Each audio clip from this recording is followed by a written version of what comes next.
ایک جگہ آپ صلی اللہ علیہ وآلہ وسلم نے دیکھا کہ لوگ کھیتی کاٹ رہے ہیں اور جتنی کھیتی وہ کاٹتے جاتے ہیں اتنی ہی وہ بڑھتی چلی جاتی ہے۔ پوچھا یہ کون ہے؟ بتایا گیا یہ اللہ سبحانہ وتعالی کی راہ میں جہاد کرنے والے ہیں۔ آپ صلی اللہ علیہ وآلہ وسلم آگے بڑھے تو دیکھا کہ کچھ لوگ ہیں جن کے سر پتھروں سے کچلے جا رہے ہیں۔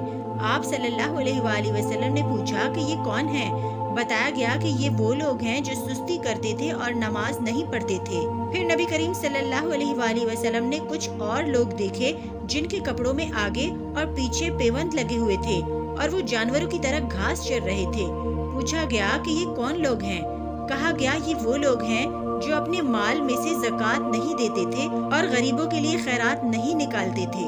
پھر ایک شخص کو دیکھا گیا کہ لکڑیوں کا گٹھا جمع کر کے اٹھانے کی کوشش کرتا ہے اور جب وہ نہیں اٹھا پاتا تو اس میں کچھ اور لکڑیاں بڑھا دیتا ہے۔ آپ صلی اللہ علیہ وآلہ وسلم نے پوچھا کہ یہ کون احمق ہے؟ بتایا گیا یہ وہ شخص ہے جس پر امانتوں اور ذمہ داریوں کا اتنا بوجھ تھا کہ اٹھا نہ سکتا تھا، مگر یہ ان کو کم کرنے کی بجائے زیادہ ذمہ داریوں کا بوجھ اپنے اوپر لادے چلا جاتا تھا۔ نبی کریم صلی اللہ علیہ وآلہ وسلم مزید آگے بڑھے تو آپ صلی اللہ علیہ وآلہ وسلم نے دیکھا کہ ایک پتھر میں ذرا سا شگاف ہوا اور اس سے ایک موٹا سا بیل نکل آیا۔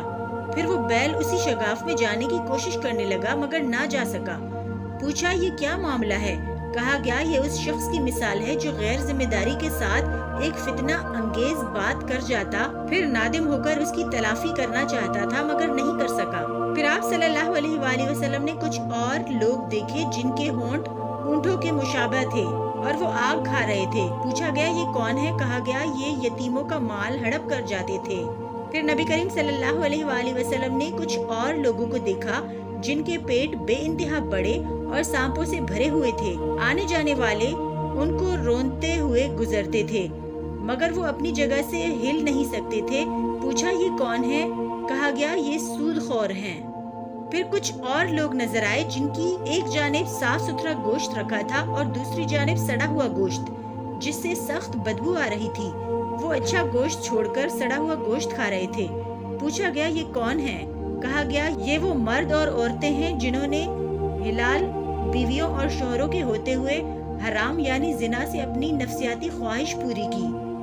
پھر نبی کریم صلی اللہ علیہ وآلہ وسلم کا گزر ایسے لوگوں پر ہوا جن کے ناخن تانبے کے تھے، جن سے وہ اپنے چہروں اور سینوں کو نوچ رہے تھے۔ دریافت کیا کہ یہ کون لوگ ہیں؟ تو جواب دیا گیا کہ یہ وہ ہیں جو لوگوں کا گوشت کھاتے یعنی غیبت کرتے تھے اور ان کی عزت اچھالتے تھے۔ نبی کریم صلی اللہ علیہ وآلہ وسلم کو جنت اور جہنم کا بھی مشاہدہ کرایا گیا۔ جنت کے متعلق آپ صلی اللہ علیہ وآلہ وسلم نے فرمایا میں نے وہاں دیکھا کہ موتیوں کے خیمے ہیں اور اس کی مٹی کستوری ہے۔ اسی طرح جہنم کے مشاہدے کے لیے آپ صلی اللہ علیہ وآلہ وسلم کی نظر کے سامنے سے پردہ اٹھا دیا گیا تو جہنم اپنی تمام ہولناکیوں کے ساتھ نمودار ہو گئی۔ آپ صلی اللہ علیہ وآلہ وسلم کی ملاقات جہنم کے داروغہ سے بھی کرائی گئی جس کے چہرے پر ہنسی اور مسکراہٹ نام کی کوئی چیز نہ تھی۔ جہنم کے داروغہ کے علاوہ باقی سب فرشتے آپ صلی اللہ علیہ وآلہ وسلم کو خندہ پیشانی اور حشاش بشاش چہروں سے ملے تھے۔